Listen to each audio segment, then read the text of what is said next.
Oke,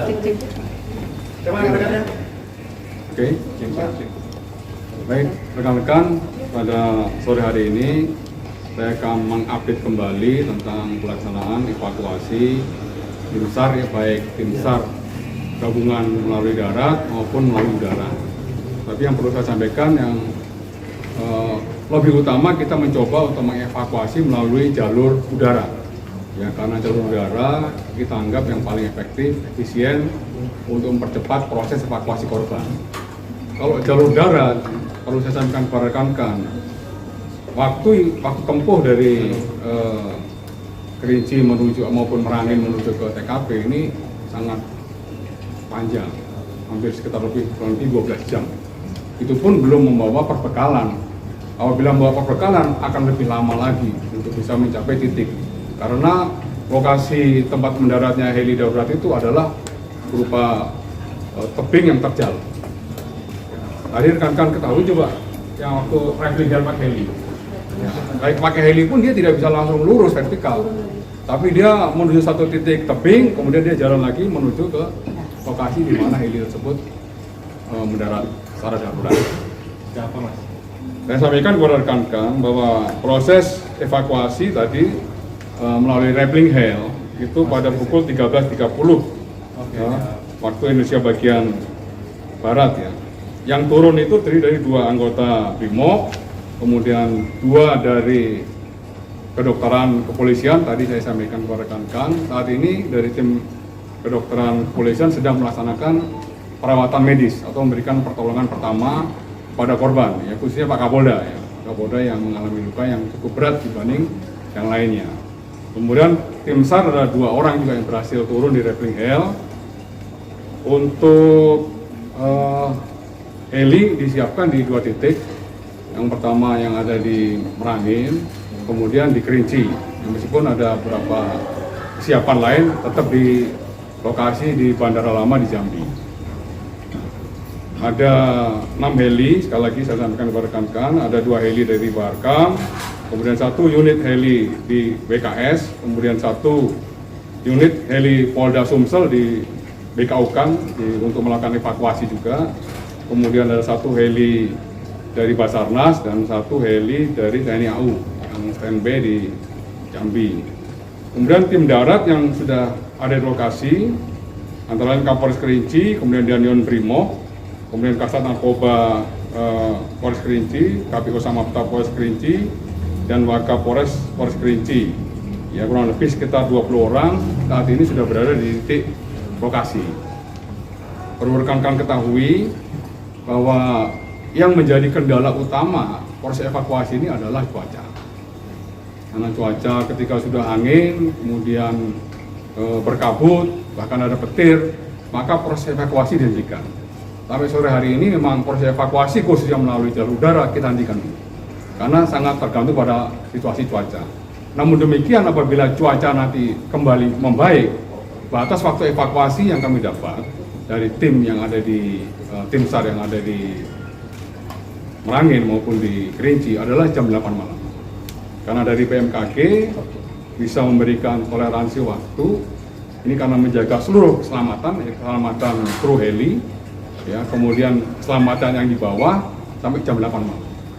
Apabila jam 8 malam hari ini cuaca tidak memungkinkan, maka proses evakuasi akan dilakukan besok pagi. Ya, kita berdoa bersama semoga cuaca membaik di titik lokasi di mana akan dilakukan evakuasi terhadap 8 korban. Ya, untuk yang tim darat saya rasa bisa kembali tanpa harus melalui jalur udara kembali ke pos terdekat, yaitu di wilayah Kerinci maupun di Merangin. Jadi itu update yang bisa saya sampaikan kepada rekan-rekan pada hari ini.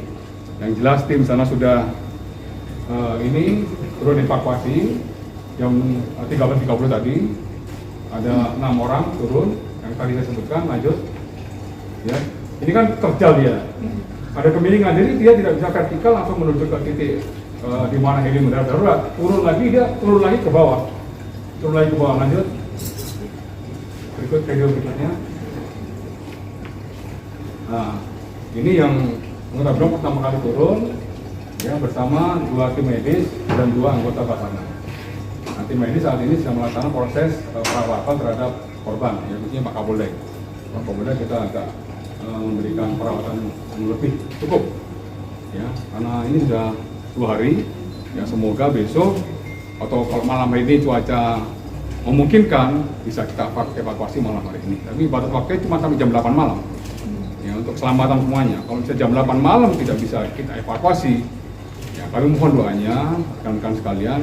Semoga besok pagi cuaca cerah, seperti halnya pada saat dropping logistik. Dropping logistik kita lakukan jam 6 pagi, karena situasi cuaca pada saat itu memungkinkan. Nah, jam 6 pagi langsung dropping, cukup. Ya. Nah, proses evakuasi untuk korban, karena pengangkatannya juga butuh keamanan juga, dan kita utamakan keselamatan. Nah ini harus diperhitungkan dan dipertimbangkan secara matang oleh tim udara. Kalau tim darat saya rasa cukup berat dan cukup lama waktunya. Resikonya juga cukup tinggi. Tidak mau beban aja butuh waktu 12 jam. Kalau mau beban, orang lagi sakit di tandu bisa lebih dari 12 jam. Mungkin bisa di atas 20 jam. Nah, yang efektif adalah jalur evakuasi dengan menggunakan jalur. Ya. Si korban ini kan setelah ada tim medis dan sebagainya gitu melihat langsung ke lokasi, kondisi para korban ini seperti apa dan ada ancaman hewan buas nggak sih Pak di lokasi? Ya. Karena di situ juga ada cukup ya, anggota yang di lokasi saat ini ada 20 orang. Ya, peralatan semuanya sudah cukup memadai lah ya. Tapi yang lebih utama adalah keselamatan. Ya, keselamatan Pak Kapolda, karena Pak Kapolda mengalami luka ya. Ya, kondisi Pak Kapolda yang lebih cukup berat dibanding yang lainnya. Tapi insya Allah dengan tim medis yang 2 orang ini turun dengan menggunakan rappelling ini bisa mengatasi pertolongan pertama di TKP. Tapi aman ya Pak, sampai akhir Bapak didampingin sama medis juga? Ya, sampai proses evakuasi selesai. Tim medis mendampingi terus sampai dengan beliau dievakuasi dengan menggunakan jalur. Di mana hewan buas Pak? Hewan buas kita antisipasi. Kita kan punya parameter. Anggota Brimob di sana juga memiliki peralatan yang cukup lah untuk melindungi korban yang saat ini menjadi fokus tim evakuasi. Berarti belum ada yang berhasil diangkat ya Pak, masih tindakan medis sementara ini? Ya, sampai dengan hari ini utama kita adalah tindakan medis, kemudian kita membuat bivak tadi untuk tenda-tenda, kemudian membuat apimbun juga untuk kalau makanan, minuman, dan obat-obatan terbatas cukup lah ya untuk memberikan perawatan terhadap para korban. Pak bisa didiskusikan parameter Pak Kapolda itu seperti apa dan apakah dengan bermalam setelah itu atau masih bisa dia bertahan atau gimana Pak? Ya kita doakan ya, kondisi tangan kanannya beliau mengalami luka cukup serius ya. Ini yang harus kita rawat betul-betul. Hingga moga-moga besok dengan cuaca yang bagus, kami mohon doanya semuanya bisa dievakuasi. Sekali lagi rekan-rekan, memang kendala yang utama di sana adalah cuaca. Dan cuaca setiap saat bisa berubah. Atau hujan, berkabut, ya, seperti sore hari ini hujan petir, ini sangat riskan terhadap heli untuk merapat ke lokasi untuk melakukan proses evakuasi. Ya. Hanya memastikan Pak, ini helikopter tersebut jatuh atau mendarat darurat? Mendarat darurat. Sekali lagi saya tekankan mendarat darurat. Ya, jangan sampai ada diksi-diksi yang berbeda-beda lagi. Kemarin Pak Kapolri sudah menyampaikan laporan awal yang kita terima dari Kabitumas dan Wakapolda adalah mendarat darurat. Karena Pak, faktor cuaca kabut begitu ketika masuk ke dalam cuaca kabut udah nggak bisa lihat apa-apa. Ya. Tapi nanti ini kan proses investigasi masih akan berlanjut. Ya, oke. Pak, tapi kalau lihat kondisi ini cukup rusak nggak sih Pak?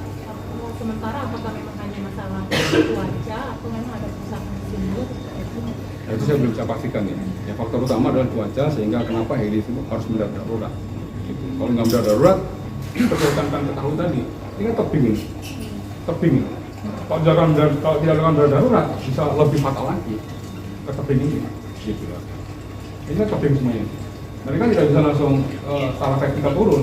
Kalau tebing itu jalan lagi ke bawah. Foto-foto selanjutnya. Nah ini tebing ini.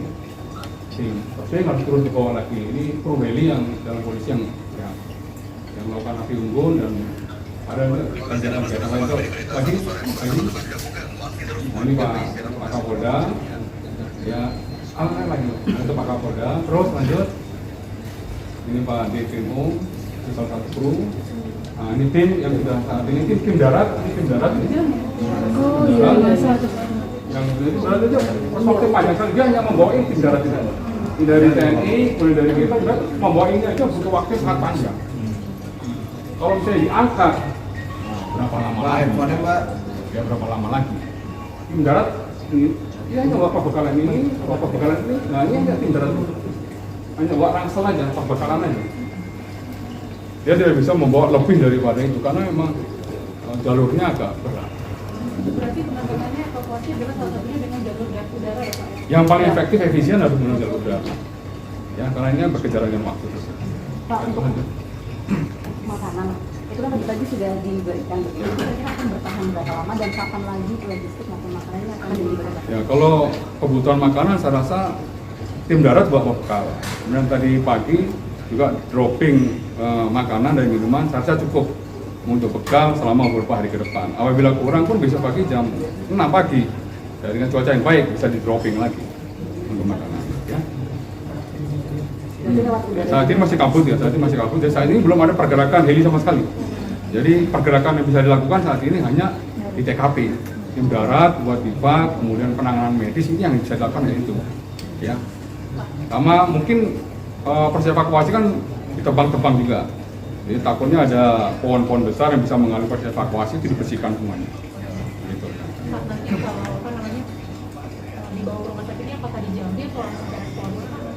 Ya nanti tim medis yang paling bisa memutuskan itu. Kalau misalnya langsung dibawa ke Jambi 1,5 jam. Kalau misalnya ditangani di Kerinci secara awal tangani Kerinci dulu. Ya misalnya di Jambi pun proses penanganannya kalau sudah stabil harus evakuasi ke Jakarta, pasti dilakukan evakuasi ke Jakarta untuk memberikan pelayanan medis yang lebih baik. Tapi maksimal evakuasi besok pagi ya, besok pagi. Kalau saya besok pagi. Nanti akan saya update lagi ya, karena batas evakuasi pada malam hari hanya jam 8 malam ya, ini sesuai dengan BMKG. BMKG memutuskan Pak tidak boleh lebih dari jam 8 karena kondisi cuaca tidak memungkinkan untuk itu. Keselamatan menjadi utama, ya, keselamatan tim evakuasi maupun keselamatan yang akan dipakai.